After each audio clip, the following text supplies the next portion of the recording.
நம்பிக்கையே எங்கள் பாரம்பரியம். அன்பார்ந்த மக்களுக்கு வணக்கம். நான் உங்கள் Karthik Pillai and welcome to the K TV.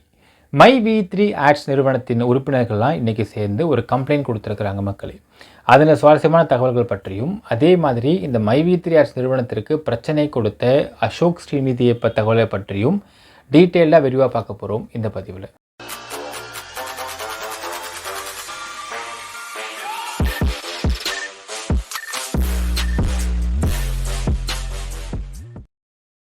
மை-வி3 ஆட்ஸ் நிறுவனத்துக்கு கிட்டத்தட்ட போன வருஷம் மார்ச் 2023 இப்போது ஜூலை 2024 வரைக்கும் கிட்டத்தட்ட ஒரு வருட காலத்திற்கு மேலாக அசோக் ஸ்ரீநிதி என்ற ஒரு நபர் மற்றும் அந்த பாமக கட்சியை சேர்ந்தவர்கள் அதற்கு கூட அவங்க டார்ச்சர் தாங்க முடியாமல் ஒரு சில ரியாக்ட் பண்ணக்கூடிய காவல்துறை அதிகாரிகள் மூலியமாக இந்த கம்பெனிக்கு தொடர்ந்து பிரச்சனை கொடுத்துட்டு இருந்தாங்க மக்களே.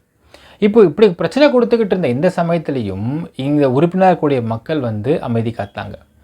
ஒரு முறை அந்த கோயம்புத்தூரில் இருக்கக்கூடிய கமிஷனர் ஆஃபீஸுக்கு சக்தி ஆனந்தன் அவர்கள் மை-வி3 ஆட்ஸோடைய ஓனரும் அவங்க கூட ஒரு கூட்டமான மக்களும் சேர்ந்து போய் கம்ப்ளைண்ட் தராங்க. கம்ப்ளைண்ட் கொடுத்தவரை அரெஸ்ட் பண்ணது அப்படிங்கிறது எனக்கு தெரிஞ்சு தமிழக சட்ட வரலாற்றிலே முதல் முறைன்னு சொல்லலாம் மக்களே. எந்த விதமான ஒரு அச்சுறுத்தல் யாருக்கும் பண்ணல, எந்த விதமான பிரச்சனையும் பண்ணல, எந்த விதமான கலவரமும் பண்ணல. இது 2 இடத்துக்கான கலவரமோ இல்லை 2 குழுக்கான கலவரமோ இல்லை ஒரு 2 ஜாதி கலவரமோ கிடையாது. ஒரு நிறுவனம், அந்த நிறுவனத்துடைய உரிமையாளர் கம்ப்ளைண்ட் கொடுக்கப்படாருன்னு பார்த்தீங்கன்னா, எங்கள் நிறுவனத்தை பற்றி உண்மைக்கு புறம்பான தகவல்களை ஒரு நபர், அதாவது அசோக் ஸ்ரீநிதி அப்படிங்கிற ஒரு நபர் கம்ப்ளைண்ட் கொடுத்து வெளியே பேசிகிட்டு இருக்கான். அப்படி பேசுகிறதை நாங்கள் வன்மையாக கண்டிக்கிறோம். ஏனால் உண்மை என்னன்றது தெரியாமல் கண்டமேனிக்கு பேசுகிறது எங்களுடைய நிறுவனத்தை பாதிக்கும், நிறுவனத்தில் உள்ள உறுப்பினர்களுக்கு மன உளைச்சல் ஏற்படுத்துகின்றது அப்படின்னு இவங்களுடைய சட்ட உரிமையை சொல்லி, as per the constitution of India என்ன சொல்லியிருக்குதோ இவங்களுடைய உரிமையை கெடுக்கக்கூடிய விஷயமாக, உங்களுக்கு பிரச்சனை இருந்ததுன்னா நீ கம்ப்ளைண்ட் கொடுத்துட்ட, கம்ப்ளைண்ட் கொடுத்தது விசாரிக்கட்டும், அதை ஏஜென்சிஸ் விசாரிக்கட்டும், விசாரித்து கோர்ட்டுக்கு போட்டோம், கோர்ட் விசாரிக்கட்டும், விசாரித்து கோர்ட் ஏதாவது ஒரு உறுதி கொடுத்தால் அப்போ நீ பேசுகிறதுன்றது சரி. நீ பாட்டுக்கு கம்ப்ளைண்ட் கண்டமேனி கொடுத்து நீ இஷ்டமேனிக்கு பேசிக்கிட்டு இருப்பன்றதை எப்படி நிறுவனம் பார்த்து கொண்டு சும்மா இருக்க முடியும் அப்படின்னு திரு சக்தி ஆனந்தன் அவர்கள் அவருடைய சட்ட உரிமையை கேட்டு போயிட்டு ஒரு கம்ப்ளைண்ட்டை கொடுக்குறாரு கமிஷனர் ஆஃபீஸில். இந்த கம்ப்ளைண்ட்டை வாங்கக்கூட மறுக்கிறாரு கோயம்புத்தூர் கமிஷனர் திரு பாலகிருஷ்ண ஐபிஎஸ் அவர்கள். இது இருக்கிறதுலே வேடிக்கையான விஷயம் சொல்லலாம் மக்களே. அப்படி அது பண்ணது மட்டும் இல்லாமல் அந்த சமயத்தில் திரு மு க ஸ்டாலின் அவர்கள், முதலமைச்சர் அவர்கள் கோயம்புத்தூர் வந்திருக்காரு அப்படிங்கிற ஒரு தகவல் நம்ம கேள்விப்படுறோம். அந்த சமயத்தில் கமிஷனர் ஆஃபீஸ் வாசலில் கம்ப்ளைண்ட் கொடுக்க வந்த நபரை அன்லாஃபுல் அசம்பிளின்னு சொல்லிட்டு அரெஸ்ட் பண்ணி தூக்கி 3 நாள் ரிமாண்ட் பண்ணதெல்லாம் இருக்கிறதுலே மிகப்பெரிய ஒரு கேலி கூத்துனே சொல்லலாம். அப்போ நம்ம நாடு சட்டப்படி நடக்குதா, சட்டத்துக்கு மீறி நடக்குதா அப்படிங்கிறதே ஒரு மிகப்பெரிய கேள்விக்குறியாக சொல்லலாம்.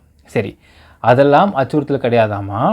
ஆனால் இன்று பார்த்தீங்கன்னா கிட்டத்தட்ட தமிழ்நாடு முழுக்க இவ்வளவு நாட்கள் அமைதி காத்திருந்த இந்த மக்கள் மை-வி3 உறுப்பினர்கள் நேற்று, அதாவது கடந்த 4 நாட்களாக இந்த அசோக் ஸ்ரீநிதி மற்றும் அவங்களை சார்ந்த நபர்கள் பண்ண விஷயத்தை கண்டு பொங்கி எழுந்திருக்கிறார்கள் அப்படிங்கிறது சொன்னால் அதுக்கு மாற்று கருத்து கிடையாது.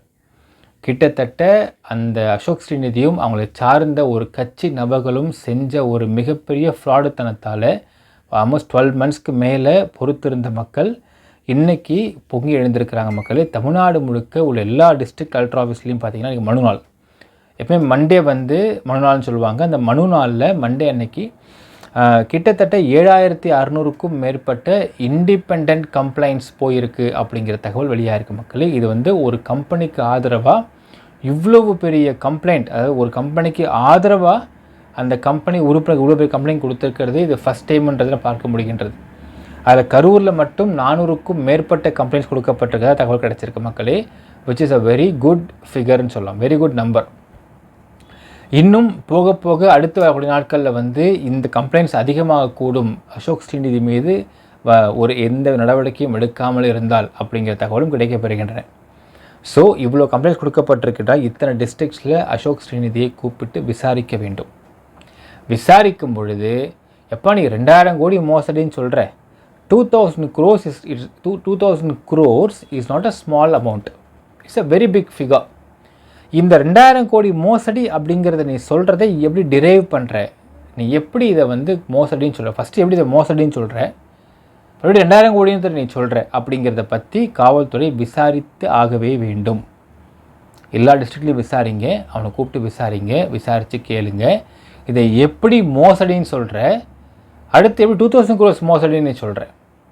இப்போ நீ கம்ப்ளைண்ட் கொடுத்துருக்கேன்னு சொல்கிற, கம்ப்ளைண்ட் கொடுத்துருக்கனால் ஸோ உன்னுடைய இதில் கம்ப்ளைண்ட் கொடுத்துருக்க, இதை காவல்துறை விசாரிக்கின்றது, அது எதுவாக இருந்தாலும் காவல்துறை பார்த்துக்கொள்ளும். நீ ஏன் இவ்வளவு ப்ரெஷர் எடுத்துக்கிற? ஒரு விஷயம் மக்களே, இதனை எந்த ஒரு நேர்மையான காவல் நிலையத்து அதிகாரி பார்த்தாலும், எந்த ஒரு போலீஸ் ஆஃபீஸர் பார்த்தாலுமே ஈஸியாக புரிஞ்சுப்பாங்க, இது வந்து எக்ஸ்டார்ஷன் பொலிட்டீஷியனாக இருக்கிறாருன்னு புரிஞ்சுப்பாங்க. இட்ஸ் எ கம்ப்ளீட் ப்ராப்பர் எக்ஸ்டார்ஷன்றது புரிஞ்சுப்பாங்க. அதாவது இந்த காலத்தில் பார்த்தீங்கன்னா மக்களே, அரசியல் இருக்கக்கூடிய சில நபர்கள் ஆக்சுவலாக பல பேருக்கு அரசியல் இருக்கக்கூடிய பல பேருக்கு பார்த்தீங்கன்னா கோடிக்கணக்கில் புழங்கக்கூடிய ப்ராப்பர்ட்டிஸ் இருக்கும், சொத்து இருக்கும். அதில் சில பேருக்கு வந்து கோடிக்கணக்கில் வந்து டேர்ன் ஓவர் ஆகக்கூடிய கம்பெனி இருக்கும், பிஸ்னஸ் இருக்கும். சில பேருக்கு வந்து தே depend only on the contract. So contract எடுத்து நல்லா சம்பாரிச்சிட்டு இருப்பாங்க, அதுவும் க்ரோர்ஸில் போயிட்டுருக்கும். பட் ஒரு சில பேர் பார்த்திங்கன்னா அவங்களுக்கு கான்ட்ராக்டும் இருக்காது, கம்பெனியும் இருக்காது, சொத்தும் இருக்காது, அப்படியே இருந்தாலும் அது லிட்டிகேஷனில் இருக்கும், எந்த விதமான பிஸ்னஸும் இருக்காது, வேலை வெட்டி எதுவுமே இல்லாமல் இருப்பாங்க. ஆனால் the name themself as politician. இப்போ பைசா வேணும், ஏன்னா பணம்லாம் மதிக்க மாட்டாங்க. அப்போது இந்த மாதிரி கம்பெனிகளை மிரட்டி வழக்கு தொடுத்துருவேன், வழக்கு போட்டுருவேன், உன்னை ஓட விட்டுருவேன்னு சொல்லி கம்பெனிகளை மிரட்டி பணம் வாங்கக்கூடிய இந்த ஒரு கஷ்டம் தமிழ்நாட்டில் நல்லாவே பரவிக்கிட்டு இருக்குது அப்படின்னு சொன்னால் அது மிகையாகாது. It's a true fact. அப்போது 2000 கோடி மோசடி நீ வந்து ஒரு கம்பெனி மேலே வந்து ஒரு அலிகேட் பண்ணுற, அந்த அலிஜ் அப்படி பண்ணுறனால் அந்த அலிஜை நீ எப்படி பண்ணுற அப்படிங்கிற கேள்வியை காவல் நிலையத்தில் கண்டிப்பாக கேட்க வேண்டும். இந்த 7600 complaint it's not a simple joke. இவ்வளோ பெரிய கம்ப்ளைண்ட்டு ஒவ்வொரு டிஸ்ட்ரிக்ட்லையும் கொடுத்துக்கிறாங்கன்னா ஒவ்வொரு டிஸ்ட்ரிக்ட்லேயும் எவ்வளவு சீக்கிரத்தில் இந்த நபரை அழைத்து விசாரிக்க போகிறாலும் நம்ம பார்க்கத்தான் போகின்றோம் மக்களே. ஏனென்றால் மார்ச் 2023 இவன் போய் கம்ப்ளைண்ட் கொடுத்தா சிசிபி தரான் கோயம்புத்தூரில். அப்படி சிசிபி கோயம்புத்தூர் கம்ப்ளைண்ட் கொடுத்துட்டு தொடர்ந்து இவங்களை விசாரிப்பதற்கும் பல இடங்களில் வந்து கொடுக்கப்படுகின்றது கம்ப்ளைண்ட்ஸ் இன் டிஃப்ரெண்ட் டிஸ்ட்ரிக்ஸில். சக்தி ஆனந்தனுக்கு சம்மன் கொடுக்குறாங்க, சம்மன் அட்டன் பண்ணி போயிட்டு ஒவ்வொரு இடங்கள்லையும் அந்த விசாரணையை அவர் டேரிங்காக ஃபேஸ் பண்ணி எல்லாத்துக்கும் பதில் கொடுத்துருக்காரு அப்படிங்கிறதுல நோ டவுட். அதே மாதிரி இந்த பயவுள்ளையும் போய் பதில் கொடுக்குமா பார்க்க வேண்டும் மக்களே. ஒவ்வொரு டிஸ்ட்ரிக்ட்டும் போட்டோம் 2000 crores மோசடி எப்படி அப்படிங்கிறதுக்கான பதிலை கொடுக்கட்டும். நீ கம்ப்ளைண்ட் கொடுத்த ஓகே, அதுக்கு மேலே it is the work of a policeman or agency. நீ ஏன் தொடர்ந்து இதை பற்றி நீ ப்ரெஷர் பண்ணிகிட்டு இருக்க, ஏன் பெஸ்ட்டு பண்ணிருக்க அப்படிங்கிற கேள்வி கேட்பாங்க இல்லைங்களா, அதற்கும் பதில் கொடுக்க வேண்டும். பார்ப்போம் மக்களே, பொறுத்திருந்து பார்க்கலாம். அடுத்து இந்த கம்ப்ளைண்ட்லாம் வந்து ஒருத்தன் கொடுக்க ஆரம்பித்ததுமே பார்த்தீங்கன்னா அடுத்த ஒரு கதறல் ஆரம்பிச்சிருச்சு அவனுடைய ட்விட்டரில். அதில் என்ன போட்டிருக்கான்னு பார்த்தீங்கன்னா, என் மீது புகார், எதற்கு? 2000 கோடி மோசடியை தடுத்ததற்கு. சரி, இது கண்டிப்பாக நீ ப்ரூவ் பண்ணி ஆகணும் தம்பி. தூண்டி விட்டவர் கார்த்திக் பிள்ளை பிராக்கெட்டில் இந்த கேடிவி. ஓகே, சந்தோஷம். அதாவது நீ வந்து 2000 கோடி மோசடி பண்ணக்கூடிய கம்பெனி தடுத்துட்டேன்னு நீ பெருமை அடிச்சுக்கிற மாதிரி கிட்டத்தட்ட நீ சொல்கிற கணக்கிலே வச்சுக்கலாம் மக்களே. இவன் சொல்கிற கணக்குப்படி பார்த்தாலும் 2 லட்சம் மக்களுடைய வாழ்வாதாரத்தை கெடுத்த உன்னை நாங்கள் அம்பலப்படுத்தி விட்டோம் அப்படிங்கிற பெருமை எங்களை நாங்கள் வச்சுக்கிறோம். ரொம்ப சந்தோஷமான விஷயந்தான் அது. அடுத்தது, எவ்வளவு சம்பாதிக்கிறீங்க? 1 லட்சம் ரூபாய் கட்டி மாதம் 54,000 ரூபாய் சம்பாதிக்கிறோம். சரி, எப்படி? விளம்பரம் பார்த்து. அடுத்தது, என் உயிருக்கு அச்சுறுத்தல் இது, உடனடி நடவடிக்கை தேவை. கண்டிப்பாக நடவடிக்கை தேவை, கண்டிப்பாக தேவை மக்கள், நடவடிக்கை கண்டிப்பாக தேவை. ஆனால் யாரை எதிர்த்துன்னா இந்த பயவுளை எதிர்த்து. ஏனால் இத்தனை பேர் கொடுத்த கம்ப்ளைண்ட் நடவடிக்கை எடுத்தே ஆக வேண்டும். நடவடிக்கை கண்டிப்பாக தேவை. அந்த பயவுளை சொல்லிடுச்சு, நடவடிக்கையும் சொல்லிடுச்சு. யோசிச்சு பாருங்கள் மக்களே, இத்தனை மக்கள் அவங்க ஜனநாயகத்தை காப்பாற்றுவதற்கும் ஜனநாயக ரீதியாக எந்த விதமான ஃபஸ்ட் அண்ட் ஃபோர்மோஸ்ட் திங் இந்த எந்த மக்கள் இந்த எந்த நபர்களுமே அவனுக்கு கால் பண்ணல, அவனுக்கு ஃபோன் போட்டு பேசலை. இன்ஃபேக்ட் அவனுடைய லெட்டர் பேட்லேயே அவன் நம்பர் போட்டிருப்பான். யாருமே ஃபோன் போட்டு எந்த மிரட்டல, எந்த வார்த்தையும் பேசலை, எந்த கொலை மிரட்டலும் கொடுக்கல, எதுவுமே செய்யலை. ஆனால் அவங்க ஜனநாயக முறைப்படி போய் ஒரு கம்ப்ளைண்ட்டை லான்ச் பண்ணுறாங்க. இதற்கு எல்லாருக்கும் உரிமை இருக்குது. அப்படி கம்ப்ளைண்ட்டை லான்ச் பண்ணதுக்கே இவன் என்ன போட்டிருக்கானால், என் உயிருக்கு அச்சுறுத்தல் இது அப்படின்னு போட்டிருக்கான். எப்படி உயிருக்கு அச்சுறுத்தலாக இருக்க முடியும்? அப்போ என்ன அர்த்தம்னா மக்களே, குத்தம் நுழைஞ்சு குறுகுறுக்குது. அவன் தப்புன்ட்டான், தப்பை வெளிக்கொண்டு வந்துட்டாங்க மக்கள்லாம். இப்போ பயப்படுறான். எங்கே இந்த உண்மை வெளியே வந்து இவன் பேர் நாரி போயிடுமோன்ற பயத்தில் அவன் உயிர் அச்சுறுத்தல் ஏற்பட்டு விட்டது அப்படிங்கிற சந்தேகம் ஏற்படுகின்றது மக்களே.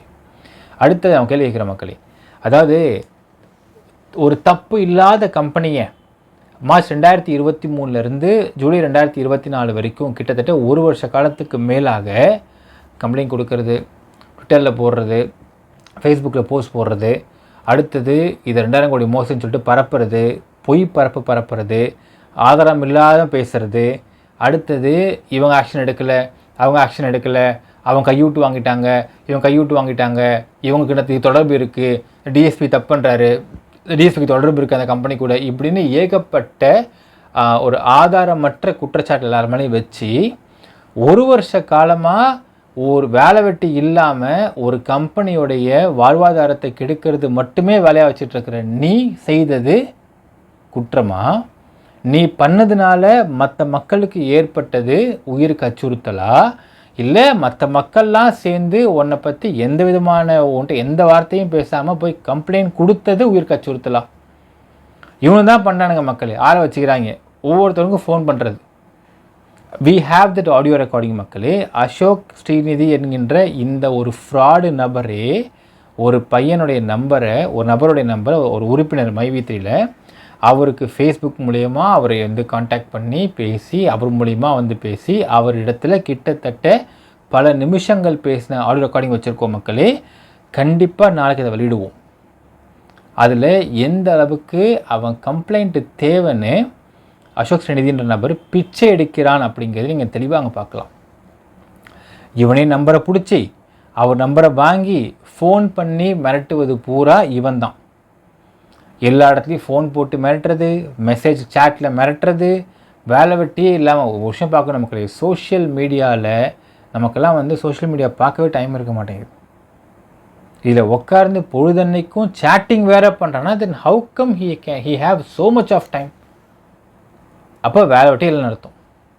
நோ ஜாப், நோ ஒர்க், இதுதான் ஒரே ஒர்க்குன்னு பார்த்துட்ருக்கான் போல இருக்கு.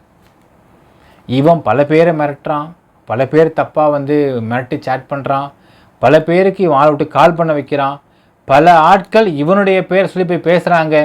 இப்படி பல விஷயம் நடந்துக்கிட்டு இருக்கு மக்களே. ஆனால் இந்த மக்கள் யாருக்கும் எந்த தொந்தரவும் பண்ணாமல், அவங்களுக்கு எந்த தொந்தரவும் செய்யாமல், அவங்க ஜனநாயக முறைப்படி போய் கம்ப்ளைண்ட் கொடுத்தா எப்படி இப்படி ஒரு விஷயத்தை போடலாம்? எப்படி அவன் போடலாம்? என் உயிருக்கு அச்சுறுத்தல் இதுன்னு போடுறான். அப்போ எந்த அளவுக்கு இவன் ஒரு ஃப்ராட் என்பதை நீங்கள் பார்த்து கொள்ளலாம் மக்களே. அடுத்தது பாருங்கள், நேற்று வந்து ஒரு சிஎம்கிட்ட கம்ப்ளைண்ட் கொடுக்க வந்து லெட்டர் ரெடி பண்ணிருக்கான் மக்களே. ரைட்டு. ஆக்சுவலாக எனக்கு அதில் வந்து ரொம்ப வருத்தம் என்னென்னு பார்த்தீங்கன்னா, ரொம்பவே வருத்தம் மக்களே. நாங்கள் பதிவு பண்ணிக்க விரும்புகிறோம். அதாவது தமிழ்நாட்டுடைய சிஎம் கிட்ட மட்டும் இவன் கம்ப்ளைண்ட் கொடுக்கறது அப்படிங்கிறது எனக்கு ரொம்ப வருத்தமான விஷயமா இருக்குது. அடுத்தது மேலே கவர்னர் இருக்கார், அவர்கிட்ட தரணும். அடுத்து பிரைம் மினிஸ்டர் இருக்கார், அவர்கிட்ட தரணும். அடுத்தது பிரசிடெண்ட் இருக்கிறாங்க, மர்மு அவர்கள், அவங்ககிட்ட தரணும். அப்புறம் இவன் யூகேல தான் படித்தான்னு சொல்லிட்டு தெரியும் இல்லைங்க பார்த்தீங்களா. அங்கே வந்து ஒரு ராணி ஒருத்தவங்க இருக்கிறாங்க, ஒரு பாட்டிமா, அவங்ககிட்ட தரணும். அடுத்த FBI அவங்ககிட்ட தரலாம். இப்படி CIA அவங்ககிட்ட தரலாம். இப்படி பல ஏஜென்சிஸு, பல நாட்டை கடந்து இவன் கம்ப்ளைண்ட் கொடுக்காம வெறும் சிஎம் கிட்ட கொடுத்ததை மட்டும் வச்சு பேசிட்டானே அப்படிங்கிறது அங்கே ரொம்ப வருத்தமான விஷயமா இருக்குது மக்களே. நாங்கள் ரொம்ப வருத்தமாக பதிவு பண்ணிக்க விரும்புகிறோம். இன்னும் நிறைய எதிர்பார்க்குறோம் தம்பி. இன்னும் பத்தலை ரொம்ப ஜாஸ்தியாக எதிர்பார்க்குறோம் உங்ககிட்ட.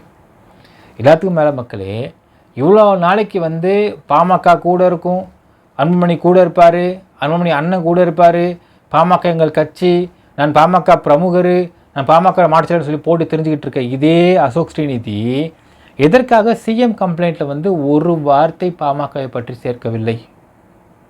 அவ்வளோ பயம். ஏனால் கட்சி ரீதியாக இது போயிடுச்சுன்னா எதிர்க்கட்சி ஆளுன்னு சொல்லிட்டு நம்மளை நோன்ற போகிறாங்கன்ற பயம். கரெக்டாக மக்களே?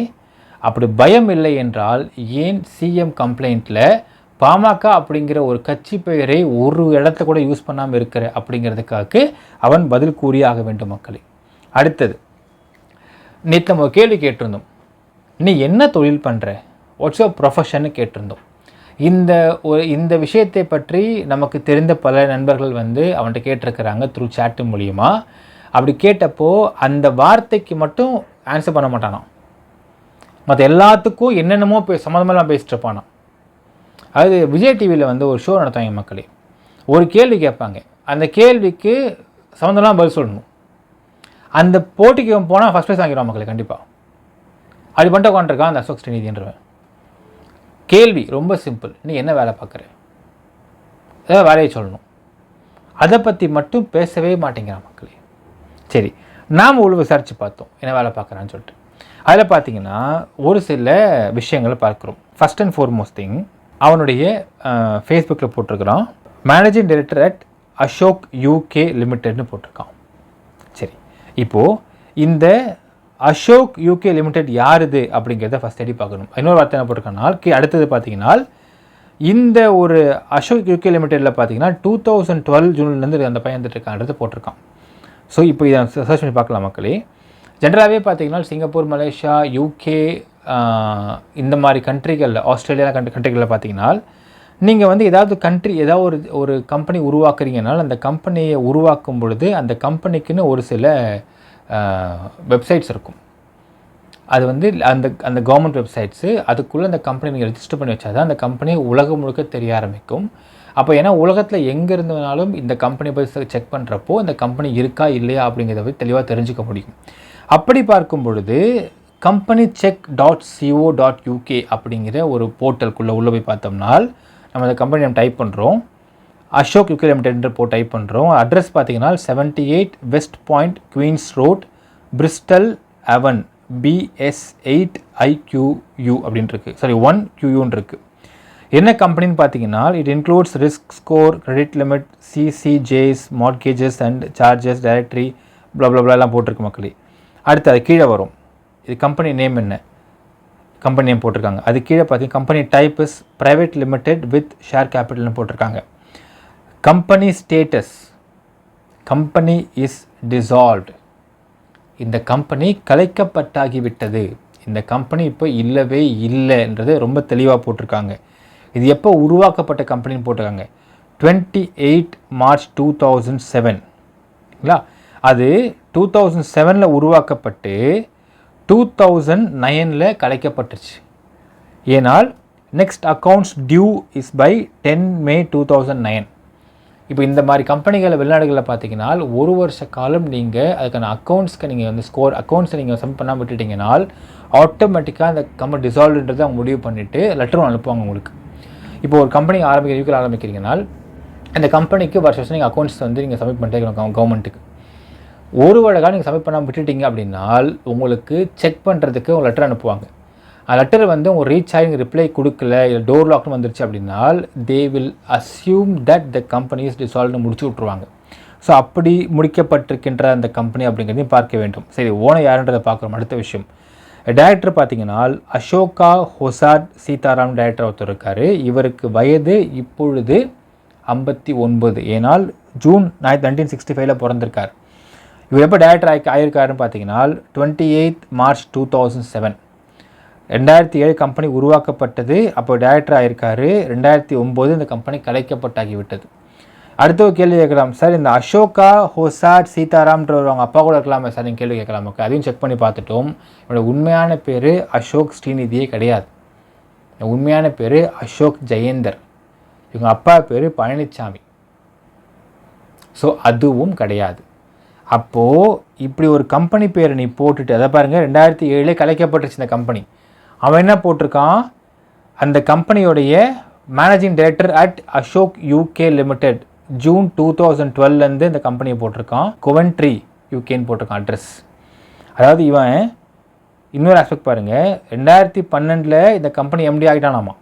ஆனால் அது கீழே வார்த்தை போட்டிருக்கான் பாருங்கள், former methods and processes engineering at Airbus A380 factory. 2012-14 வரைக்கும் அங்கே வர ஒர்க் பண்ணுறேன்னு போட்டிருக்கான். 2012 இந்த கம்பெனி எம்டி ஆகிட்டான் மக்களே. ஆனால் இந்த கம்பெனி ஒர்க் பண்ணுறேன்னு போட்டிருக்கான். எப்படி சாத்தியமாக இருக்க முடியும்? எதுவுமே தெரியல மக்களே. சரி, ஃபஸ்ட் அண்ட் ஃபார்மோஸ்ட் திங், இவன் என்ன வேலை பார்க்குறன்றதை அவன் தான் சொல்ல வேண்டும். வாட்ஸ் ஆஃப் பிஸ்னஸ்ன்ட்டு அவன் சொல்ல வேண்டும் மக்களே. எல்லாத்துக்கும் மேலே மக்களே, ஜென்ரலாக பார்த்தீங்கன்னா இந்த மாதிரி ஒரு கம்பெனியை ஒரு அரசியல் சார்ந்த நபர்கள் அப்படின்றவங்க இந்த மாதிரி மிரட்டி பணம் கேட்பது அப்படிங்கிறது இந்தியாவை பொறுத்தளவுக்கு, முக்கியமாக தமிழ்நாட்டை பொறுத்தளவுக்கு நடக்கக்கூடிய விஷயமாகத்தான் நாம் பார்க்கின்றோம். நாம் கடந்த 2021 பிறகு விசாரித்த ஒரு தகவல் பார்த்திங்கன்னா, கரூர் பக்கத்தில் 100-150க்கும் மேற்பட்ட உங்களுக்கு மேனுஃபேக்சரிங் கம்பெனிஸ் இருக்காங்க. அந்த மேனுஃபேக்சரிங் கம்பெனிஸை நிறைய கட்சியை சார்ந்தவர்கள் போயிட்டு மேட்டுறது, காசு கொடு இல்லைனா எப்படி மாட்டுவாங்கன்னு பார்த்தீங்கன்னா, ஜென்ரலாக இந்த மாதிரி பண்ணுறப்போ ஆல்டர் செல் த மாடல் சூப்பராண்டி மக்களே. ஜென்ரலாக பார்த்தீங்கன்னா ஒரு மாடல் செலர் இருப்பார், அந்த கட்சியோட மாடல் செலர் இதில் இன்வால்வ் ஆக மாட்டார். அது கீழே ஒருத்தன் இருப்பான், அவன்கிட்ட சொல்லுவார், நீ போய் ஏதாவது போராட்டம் பண்ணுன்னு சொல்லுவார். உதாரணத்துக்கு ஒரு கம்பெனி இருக்கும், இது நடந்துக்கிட்டு இருக்க விஷயம், நான் சும்மா சொல்ல மக்களே. கரூர் பக்கத்தில், கரூரில் பார்த்தீங்கன்னா கரூரில் ஏகப்பட்ட மேனுஃபேக்சரிங் கம்பெனிஸ் இருக்கிறாங்க. அவங்க எல்லாத்தையும் போயிட்டு சுற்றுச்சூழல் மாசுபடுது, அது மாசாகுது, இது மாசாகுதுன்னு சொல்லிட்டு ஏதாவது ஒரு பிரச்சனை கிளப்பி அந்த கம்பெனி வாசல் போய் போராட்டம் பண்ணுவாங்க, கத்துவாங்க, கோஷம் போட்டு போராட்டம் பண்ணுவாங்க. போராட்டம் பண்ணுறதை அந்த ஓனர் பார்ப்பார், பார்த்து என்னன்னு கேட்பார், சார் போராட்டம் பண்ணிருக்காங்க சார் அப்படிம்பாங்க. இந்த போராட்டம் பண்ணுறதை பார்த்துட்டு அந்த கம்பெனிக்கு உள்ளே இருக்கக்கூடிய ஏதாவது ஒரு எம்ப்ளாயிக்கு ஏதாவது ஒரு பெண்டிங் பேமெண்ட் இருக்கும், இல்லை ஏதாவது ஒரு பிஸ்னஸ் நடத்தும் பொழுது அந்த பிஸ்னஸ் நடத்தக்கூடிய முக்கிய மேனுஃபேக்சரிங் கம்பெனி நடத்தக்கூடிய பிஸ்னஸ் பண்ணுறக்கூடிய ஆட்களுக்கு அந்த கம்பெனி லேபர் ஒருத்தன் இருப்பான், லேபர் ஒர்க் பண்ண மாட்டான், அவனுக்கு இது கொடுக்க மாட்டாங்க, ப்ரமோஷன் கொடுக்க மாட்டாங்க, ஒரே இடத்துல ஒரே மாதிரி வச்சுருப்பாங்க, வெளியும் அனுப்புனா அவன் வெளியே அனுப்ப போக மாட்டேன்பான். அப்போ அவனுக்கு அதே இடத்துல வச்சு ப்ரமோஷன் தரான் பார்த்துட்டு இருந்திருப்பாங்க. அவன் என்ன பண்ணுவான், டிஃபால்ட்டாக நம்ம போராட்டம் பண்ணுறவங்க போய் இணைஞ்சிப்பான், இணைஞ்சிக்கிட்டு ஆமாம் நான் எனக்கு தரமாட்டேன்னு சொல்லுவான். அப்போ அவனை வச்சு போராட்டத்தை ஃப்ளேரப் பண்ணுறது, ஃப்ளேரப் பண்ணி இதுமாதிரி கஷ்டப்படுறான், அவன் தொழிலாளி கஷ்டப்படுறாங்க, பொறுத்துக்க மாட்டோம் ஃப்ளேரப் பண்ண ஆரம்பிக்கிறது. இப்படிலாம் ஃப்ளேரப் பண்ணி செஞ்சு அந்த கம்பெனிக்கிட்ட டீல் பேச போய் உட்காருவாங்க. எப்படி நடக்கும்னு பார்த்தீங்கன்னா மக்களே, அந்த கம்பெனியே கூப்பிடும், இவன் சும்மா இருக்க மாட்டாங்க, 1 வாரம் 2 வாரம் 3 வாரம் போராட்டம் பண்ணிட்டே இருப்பாங்க தேவையில்லாமல். ஒரு பாயிண்ட்டுக்கு மேலே நீங்கள் யோசிச்சு பாருங்க, அந்த கம்பெனி ஓனர் உள்ளே போகிறாரு, வெளியே வராரு, கத்திட்டு இருக்காங்க, கோஷம் போடுறாங்க, இதாக பண்ணிருக்காங்கன்றப்போ லோக்கல் போலீஸும் கூப்பிடுவாங்க, சார் என்ன சார் பேசி முடிங்க சார் அப்படிம்பாங்க. ஒரே லா அண்ட் ஆர்டர் இஷ்யூவாக இருக்க போகுது சார், சிஎம் கேட்ட போகிறார் சார்பாங்க. இப்போ கூப்பிட்டு வச்சு சமாதானம் பேசுகிறப்போ ஒரு அமௌண்ட்டு கேட்பாங்க. அந்த அமௌண்ட்டு கேட்கும் பொழுது இந்த வெளியே போராட்டம் பண்ணக்கூடிய ஆட்கள் போய் அமௌண்ட்டை பற்றி பேச மாட்டாங்க. அப்போது தான் அந்த கட்சியோட மாடு சில உள்ள பேசுவான், பேசி என்ன மேட்டர் என்ன இது அப்படி தானே பண்ணுவாங்க, விடுங்க சார் நான் பார்த்துக்கிறேன் சார், ஒரு அமௌண்ட் கொடுத்துருங்க சார் பேசுவான். இது நடந்து கொண்டு இருந்தது, நடந்துக்கிட்டு இருக்குது. இப்பொழுது அது குறைந்திருக்கிறதா ஒரு தகவல் கேள்விப்படுற மக்களே. இது என்ன பண்ணுவாங்கன்னா, அந்த கட்சியோட மாடு சிலர் அப்படிங்கிற நபர் உள்ளே இறங்கி இதை பண்ணவே மாட்டார்கள். கீழே உள்ள ஒரு 2ஆம் கட்ட 3ஆம் கட்ட ஆள் பண்ணிகிட்ருப்பான்.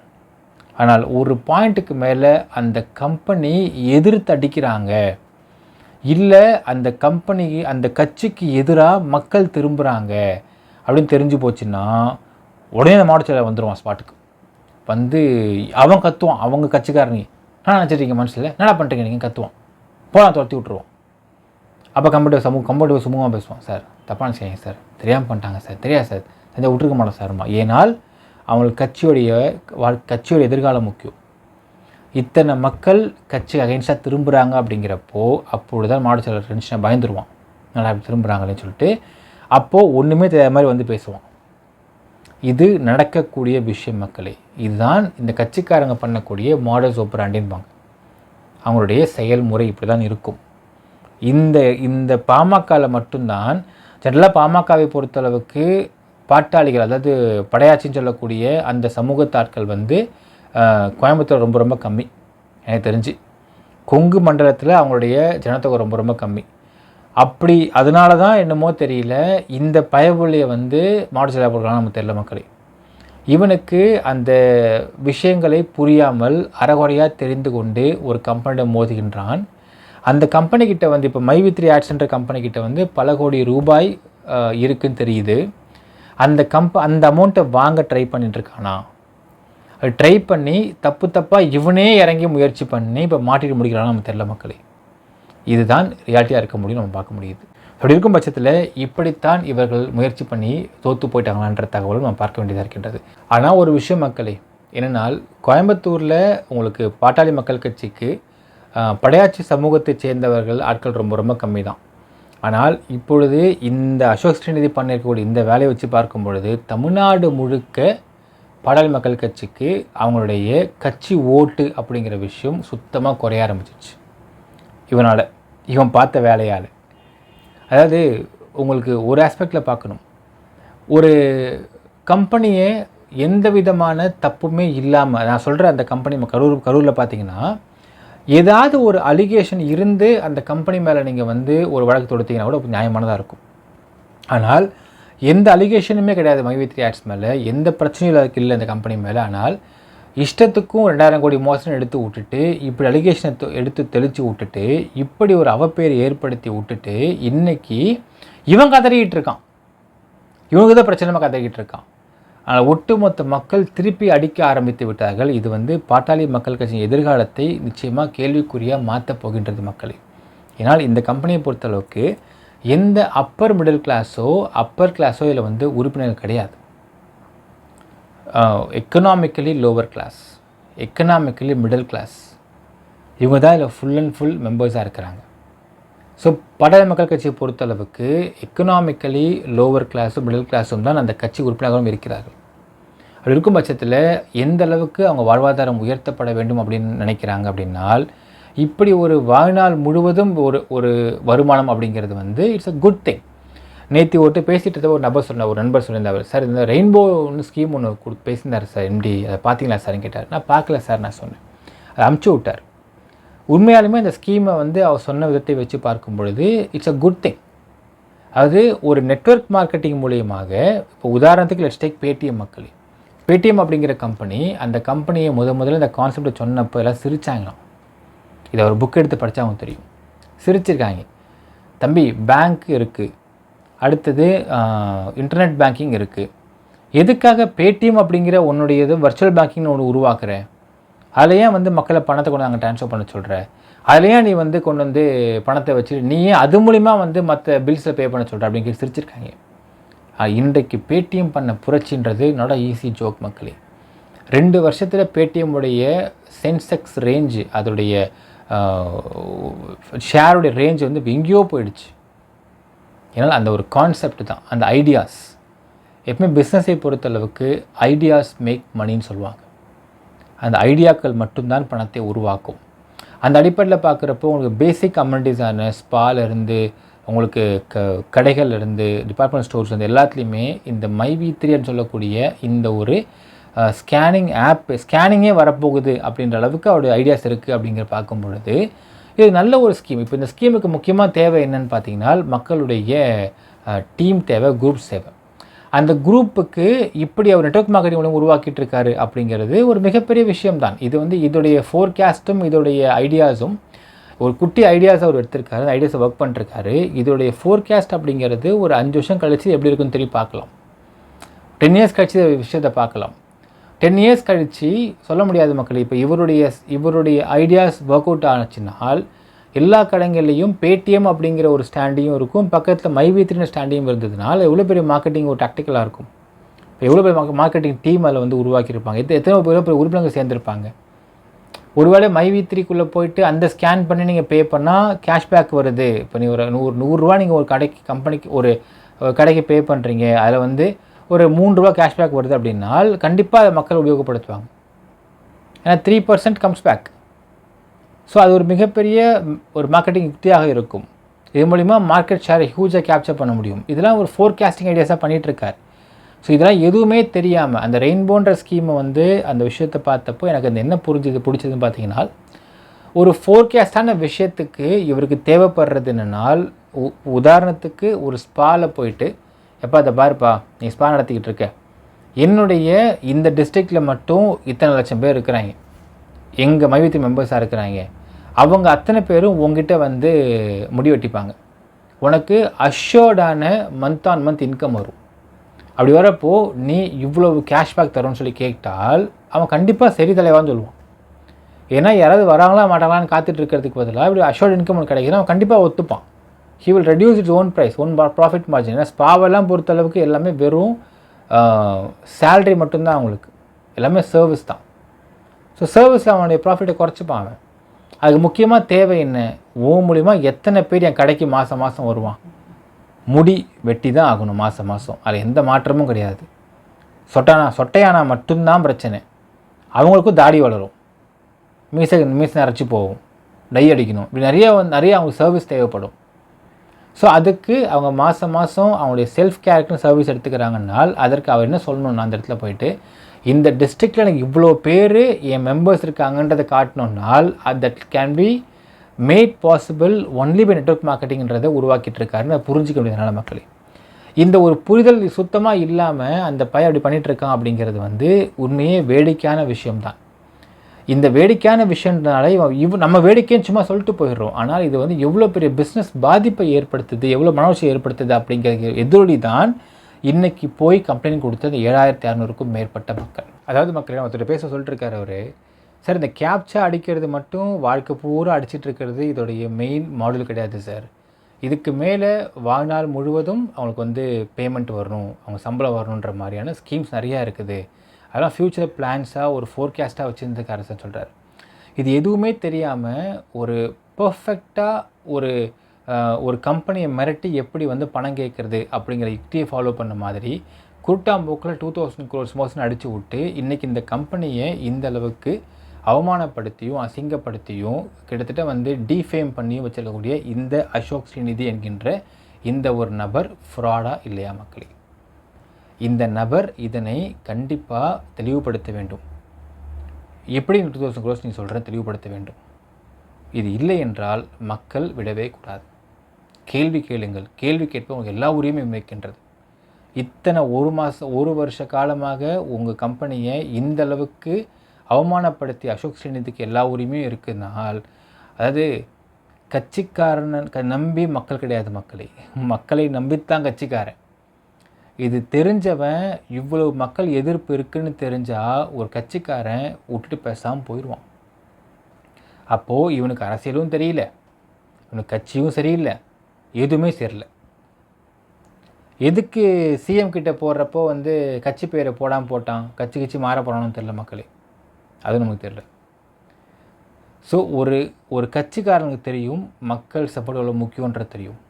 இப்போ இவ்வளவு மக்கள் சப்போர்ட் எதிர்த்து கொள்ளக்கூடிய எல்லா இடத்துலையும் சொல்கிற வார்த்தை பாமகவோட நிர்வாகின்னு சொல்கிறாங்க. இதனால் பாமகவின் பெயர் கம்ப்ளீட்டாக டேமேஜ் ஆகுது. அன்புமணி ராமதாஸ் அவர்கள் ஒரு விஷயத்தை புரிஞ்சுக்கணும், மக்கள் ஓட்டு என்பது economically lower class and economic middle class தான் மக்கள் ஓட்டு. எக்கனாமிக்கலி அப்பர் மிடிலும் ஹை கிளாஸும் வந்து பெருசாக ஓட்டு பேங்க் கிடையாது. இந்த ஓட் பேங்கை நீங்கள் தமிழ்நாடு முழுக்க இழந்து கொண்டிருப்பதற்கு மிக முக்கியமான காரணம் இந்த அசோக் ஸ்ரீநிதி. இதனை புரிந்து கொண்டால் மட்டும்தான் என் கட்சியை நான் தொடர்ந்து நடத்த முடியலாம். இழுத்து மூட்டு போக வேண்டியதான் கட்சி. இந்த கம்பெனி இழுத்து மூடாது, கட்சி இழுத்து மூடக்கூடிய சூழ்நிலை ஏற்பட்ட போது பொழுது போக பார்க்குறா. இதனை கூடி சீக்கிரம் அன்புமணி ராமதாஸ் பேச வேண்டும் மக்களே. நான் கேட்குற மக்களே, இதுவரையில் அன்புமணி ராமதாஸ் வந்து பேசினாரா? பேசல. அவர் வந்து ஒரு வார்த்தை பேசிட்டோமே, அவருக்கு தெரியும் நம்ம பேசிட்டோம்னா அவ்வளோதான், ஒட்டுமொத்த மக்கள் திரும்பிடுவாங்க, ஓட் பேங்க்ன்றது இல்லாமல் போயிடுன்றத பயம் அவர் கண்டிப்பாக இருக்கும். உண்மையாக நான் இப்போ ஓப்பன் சேலஞ்ச் மக்களே, அன்புமணி ராமதாஸ் வெளியே வந்து இந்த மாதிரி இந்த கம்பெனி தப்பு பண்ணுறாங்க அப்படின்னு ஒரு வார்த்தை வெளியே வந்து ஓப்பனாக ப்ரெஸ் மீட்டில் பேசுவாரா? அப்படி பேசிவிட்டால் we can say that is the end of PMK. மக்கள் கொதித்து எழுந்து விடுவார்கள், அது அவருக்குமே தெரியும். பார்க்க வேண்டும் மக்களே. இன்னும் நிறைய விஷயம் பார்த்தீங்கன்னா, முக்கியமாக இன்னைக்கு கொடுக்கப்பட்ட இந்த கம்ப்ளைண்ட்ஸ் அடிப்படையில் நிறைய பேர் வந்து பேட்டி கொடுத்துருக்காங்க, நிறைய பேர் வந்து பேசியிருக்காங்க, நிறைய பேர் வந்து அங்கே வந்து ஃபோட்டோ எடுத்துருக்காங்க, நிறைய விஷயம் நமக்கு பகிர்ந்துருக்கிறாங்க. நம்ம இப்போ அதனை நான் பேசிய பின்பு நான் அதை ஒளிபரப்புகிற மக்களை நீங்கள் பார்க்கலாம். சில விஷயங்கள் வந்துக்கிட்டே இருக்குது, மிச்சம் நாளைக்கு தான் ஒளிபரப்பு மிச்சம் இருக்கிறதையும். அதே மாதிரி ஒரு விஷயம் பார்க்கணும், இந்த அசோக் ஸ்ரீநிதி என்கின்ற இந்த நபர் பார்த்திங்கன்னா பிபி வந்து ஒரு ரிப்போர்ட் கொடுத்தாரு. அந்த ரிப்போர்ட்டில் வந்து அவர் அவ்வளோ பேசிக்கிட்டு இருக்கான். அந்த ரிப்போர்ட்டை நாளைக்கோ நாளை மறுநாளோ தெளிவாக என்ன சொல்லியிருக்கா அப்படிங்கிறத அவங்க தெளிவாக சொல்ல போகிற மக்களே. Will have an exclusive video on that. அதே மாதிரி பல நபர்களுக்கு இந்த அசோக் ஸ்ரீநிதியும் அவங்களை சார்ந்த நபர்களும் ஃபோன் போட்டு எப்படி கம்ப்ளைண்ட் பிச்சை எடுக்கிறாங்க அப்படிங்கிறத பற்றியும் நிறைய ஆடியோ ஆதாரங்கள் இருக்கின்றது மக்களே. அதையும் நம்ம அடுத்த வீடியோவில் பார்க்க போகிறோம். எல்லாத்துக்கும் மேலே சில நபர்கள் அவங்க வாழ்வாதாரம் எப்படி உயர்ந்திருக்குன்றதை பற்றியும் வந்து ஆடியோ அமைச்சிருக்காங்க. அதையும் நம்ம வந்து டெஸ்டிமோனியலாக போட போகிறோம் அடுத்த வீடியோக்களில். என்ன நினைக்கிறீங்கன்றதை கமெண்ட்டில் மென்ஷன் பண்ணுங்கள். நன்றி, வணக்கம். சுந்தரி, நான் கணபதிபாளையத்துலேருந்து வரேங்க. நான் மைவி3 மேலே அசோக் ஸ்ரீநிதி என்பவர் பாட்டாளி மக்கள் கட்சி செயலாளர் அசோக் ஸ்ரீநிதி மேலே நாங்கள் கலெக்டர்கிட்ட மனு கொடுக்க வந்தோம். நாங்கள் மைவி3 ஆட்ஸ் வந்து ஒரு 33 மாதமாக செயல்பட்டு கொண்டு இருக்கிறது. அதில் வந்து 75 லட்சம் மக்கள் உறுப்பினர்கள் அதில் இருக்கிறாங்க. இதை வந்து பிளான் பார்த்தீங்கன்னா 5 ரூபாயிலேருந்து 1800 ரூபா விளம்பரம் பார்த்தா இன்கம் வருங்க. அதில் ஒரு நாளைக்கு பர் டே நான் 1800 ரூபா வாங்குகிறேன். மாதம் 54,000 எனக்கு கம்பெனி கொடுக்குதுங்க. இந்த மாதிரி 75 லட்சம் மக்கள் உறுப்பினர்கள் இதில் இருக்கிறாங்க. அது வந்து ஃபஸ்ட்டு ஸ்டார்டிங் பார்த்தீங்கன்னா சிஎம், ஓஎம், பிஎம், டிஎம், அப்புறம் சிஎம் பிளான். நான் சிஎம் பிளானில் இருக்கிறேன். அதில் கம்பெனியோட ப்ராடக்ட் பார்த்தீங்கன்னா கேப்சூல். அந்த கேப்சூலில் பர்ச்சேஸ் பண்ணால் ஒரு நாளைக்கு 480 ரூபாயிலேருந்து பெரிய அமௌண்ட்டு கொடுக்குதுங்க கம்பெனி. அந்த மாதிரி கொடுக்குறதுல அந்த மெடிசின் வந்து ஹெல்த் ப்ராடக்ட்டு தாங்க, ஃபுட் சப்ளிமெண்ட்டு. அது ரொம்ப நல்ல ப்ராடக்ட்டு, எங்களுக்கு பிடிச்சது. நாங்கள் பர்ச்சேஸ் பண்ணோம். அந்த பர்ச்சேஸ் பண்ணதுனால எங்களுக்கு டெய்லி இன்கம் கொடுக்குது. அந்த விளம்பரம் பார்க்கறதுனால கம்பெனியோட ஓன் ப்ராடக்ட் பற்றி தான் அதில் விளம்பரமாக வருது. அதனால் கம்பெனி நேர்மையாக செயல்பட்டு கொண்டு இருக்குது. ஒரு நாள் ஆப் வந்து அப்டேட் போயிருந்தாலும் அது கம்பெனி வந்து எம்டி என்ன பண்ணுவார், அந்த ஒரு நாள் இன்கமும் கொடுத்துருவார். யாருடைய வாழ்வாதாரமும் பாதிக்கக்கூடாதுன்ட்டு அவர் எல்லாருக்கும் அமௌண்ட்டு கொடுத்துருவாருங்க சார். அந்த மாதிரி தான் ஒரு 33 மாதமாக இந்த கம்பெனி செயல்பட்டு இருக்குது. இந்த அசோக் ஸ்ரீநிதின்றவன் கார்பரேட் கம்பெனி மேலே பேச்சை கேட்டுக்கிட்டு அவங்கள ஒரு அமௌண்ட்டு கொடுக்கவே இவர் வந்து மைவி3 மேலே கேஸ் போட்டிருக்காருங்க. அதனால் அவரை வந்து நீங்கள் தகுந்த நடவடிக்கை எடுக்கணுங்க சார். ஏன்னா அவர் கம்பெனி நல்ல கம்பெனிங்க, ஆனஸ்டான கம்பெனி. எந்த ஒரு மக்களும் இந்த கம்பெனியால் பாதிக்கப்படல. நாங்கள் யாரும் போய் கம்பெனி மீது கேஸ் கொடுக்கல. இவனே தான் போயிட்டு கேஸ் கொடுத்து இந்த கம்பெனி மூட போகிறாங்க, நீங்களாம் வந்து கேஸ் கொடுங்க அப்படின்லாம் இவரே வந்து பிளாக்மெயில் பண்ணுறாரு. வீடு வீடாக போய் கேட்குறாருங்க. இதனால் மக்கள்லாம் மன உளைச்சலுக்கு ஆகுறாங்க. இப்போ எம்பி எலெக்ஷன்னால் ஒரு 3 மாதம் பேவிட்டு நிறுத்திடுறாங்க, கேஒய்சி பண்ணிவிடுங்க அப்படின்னு. கேஒய்சி பண்ணி முடிச்சிட்ட பிறகு ஜூன் 4ஆம் தேதி பேவிட்டு போடுற மாதிரி சொன்னாங்க. ஜூன் 4 இவர் கேஸ் போட்டதுனால எம்டி வந்து அவரே போய் சரண்டர் ஆகிட்டாருங்க. சென்னை ஹைகோர்ட்டில் போய் சரண்டர் ஆகிட்டாருங்க. சரண்டர் ஆகிட்டு நீங்கள் என்னென்ன கேட்குறீங்களோ ப்ரூஃபெல்லாம் நான் சப்மிட் பண்ணுறேன்னு சொல்லிட்டாருங்க. ஆனால் இவன் வந்து வேணுன்ட்டே வந்து கம்பெனி மீது இழுத்து மூட போகிறாங்க, உங்களுக்கெல்லாம் பேவிட்டு வராதுங்க, வாங்க வாலண்டியராக போய் எல்லாரையும் வந்து கூப்பிட்டுருக்கான். அதனால் மக்கள்லாம் வந்து சூசைட் பண்ணுற அளவுக்கு இருக்காங்க. நானும் ஒரு ஆசிரியர் தான், வேலையை ரிசைன் பண்ணிவிட்டு ஃபுல் அண்ட் ஃபுல் இதுதான் எங்களுக்கு இந்த கம்பெனி தான் வாழ்வாதாரன்ற நிலைக்கு நாங்கள் தள்ளப்பட்டிருக்கோம். ஏன்னா கம்பெனி ஆனஸ்டான கம்பெனிங்க. சில தனியார் நிறுவனங்கள்லாம் பார்த்தீங்கன்னா JMR, SBO இதெல்லாம் ஏமாற்றிட்டு ஓடுறாங்க. அங்கெல்லாம் போய் இவர் செய்ய மாட்டேன்றார். அவங்களெல்லாம் தடுத்து நிறுத்து, அவங்களுக்கு ஒரு அமௌண்ட் பாதிக்கப்பட்டவங்களை வாங்கி தர மாட்டேன்றார். நல்ல கம்பெனி நிறுத்தணும்னு பார்க்குறாரு. ஏன்னா இவருக்கு 100 கோடி வேணுமா. இவர் நல்ல செல்வந்தராக வாழணும், 100 கோடி கேட்குறாருங்க. இவரை எப்படியாவது நீங்கள் அரெஸ்ட் பண்ணுங்க. ஏன்னா அவர் ஒரு ஆள் சொல்லி எம்டியை உள்ள வச்சுருக்கீங்க. எம்டி வந்து மக்களுக்கு நல்லதுதான் செஞ்சுருக்காரு. 75 லட்சம் மக்கள் இதில் ட்ராவல் பண்ணிகிட்டு இருக்காங்க. எல்லாரும் கூடுனா பிரச்சனை வரும் தான் நிறைய பேர் வரலைங்க. இல்லைன்னா இங்கே ஈரோடு கொள்ளாதுங்க, அந்தளவுக்கு கூட்டம் வருங்க. எல்லோரும் வந்து நீதி நியாயத்துக்காக போராடணுன்ட்டு நாங்களாம் வந்திருக்கிறோங்க. கலெக்டர் சார்கிட்ட மனு கொடுத்துருக்கேன். இதை பற்றி அவர் உடனே நடவடிக்கை எடுக்கிறேன்னு சொல்கிறாரு. எங்களுக்கு நீங்கள் கண்டிப்பாக ஒரு நல்ல தகவல் தருவீங்கன்னா நாங்கள் வந்து உங்களுக்கு எல்லாரும் பேட்டி கொடுக்குறோம். கண்டிப்பாக நீங்கள் அசோக் ஸ்ரீநிதியை கண்டிப்பாக கைது பண்ணோம். அதுதான் எங்களோட ஆதங்கம். அவர்கிட்ட மோசடின்றாரு. என்ன மோசடி பண்ணிட்டாங்க அவரை ப்ரூவ் பண்ண சொல்லுங்கள். நாங்களே வந்து மோசடி பண்ணல, நல்ல நிறுவனம் மக்களே சொல்லும்போது அவர் எதுக்குங்க எங்களை வந்து தூண்டுறாரு. மக்களுக்கு சரியான நிறுவனம் கிடையாது, இழுத்து மூடுங்கன்னு அவர் எப்படிங்க சொல்லலாம். நீங்கள் கண்டிப்பாக அவர் மீது தக்க தண்டனை எடுக்கும் வரை தாழ்மையுடன் கேட்டுக்கொள்கிறேன். அவர் பேர் என்னங்க? ஓனர் இல்லைங்க சார், எம்டி பேர் சக்தி ஆனந்தம். அவர் பேர் என்னங்க? சக்தி ஆனந்தம். சரி, ஓனர் பேர். இப்போ கம்ப்ளைண்ட் யார் மேல கொடுத்தீங்க சார்? நாங்கள் வந்து அசோக் ஸ்ரீநிதி மேல, பாட்டாளி மக்கள் கட்சி செயலாளர். அவர் கோவை. என்னவா இருக்கிறாரு? அவர் என்னவா இருக்கிற இந்த மாதிரி நல்ல கம்பெனியெல்லாம் கெடுக்கிற வேலை தான் அவரோட வேலை. அவர் என்னவா இருக்கிறாரு? அவர் என்னவா இருக்காரு? அவர் செயலாளராக இருக்காரு. பாட்டாளி என்ன செயலாளர்? அப்படி சொல்லுங்க. பாமகவில் பாமக பாட்டாளி ஆமாங்க சார். என்ன செயலாளர்னா எதுன்னு சொல்லுங்க. அதாவது நீங்கள் இந்த கம்பெனியில் என்னவா இருக்கிறீங்க? நாங்கள் ஒரு உறுப்பினர். இதில் எல்லாருமே சேர்ந்து உறுப்பினராக. எங்கேருந்து வரீங்க? நாங்கள் ஈரோடு கணபதி பாளையம். எல்லா டிஸ்ட்ரிக்ட்லையுமே மனு கொடுத்துட்ருக்காங்க. இது வரைக்கும் பேமெண்ட் உங்களுக்கு கரெக்டாக வருதா? கரெக்டாக வந்து சார் மார்ச்லேருந்து தான் வரல எங்களுக்கு. ஏன்னா எம்டி உள்ளே இருக்கும்போது எப்படி சார் தர முடியும்? இப்போ OMBMக்கெல்லாம் போட்டுக்கிட்டு இருக்காங்க. இப்போ டைமண்டுக்கு சிஎம்முக்கு இப்போ போடுறதுக்கு தடங்கள் ஆகிட்டு இருக்கு.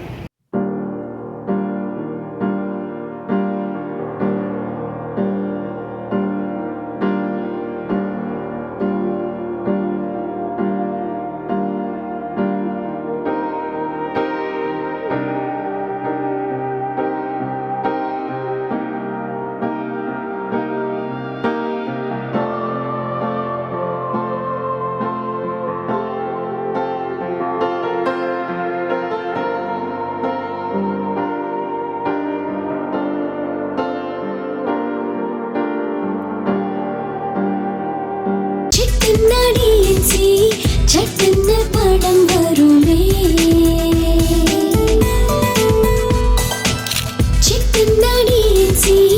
எப்போதும் துணை வருமே. டிஎன்சி சிட்ஸ், நம்பிக்கையே எங்கள் பாரம்பரியம். சட்டுன்னு பணம் வரும்.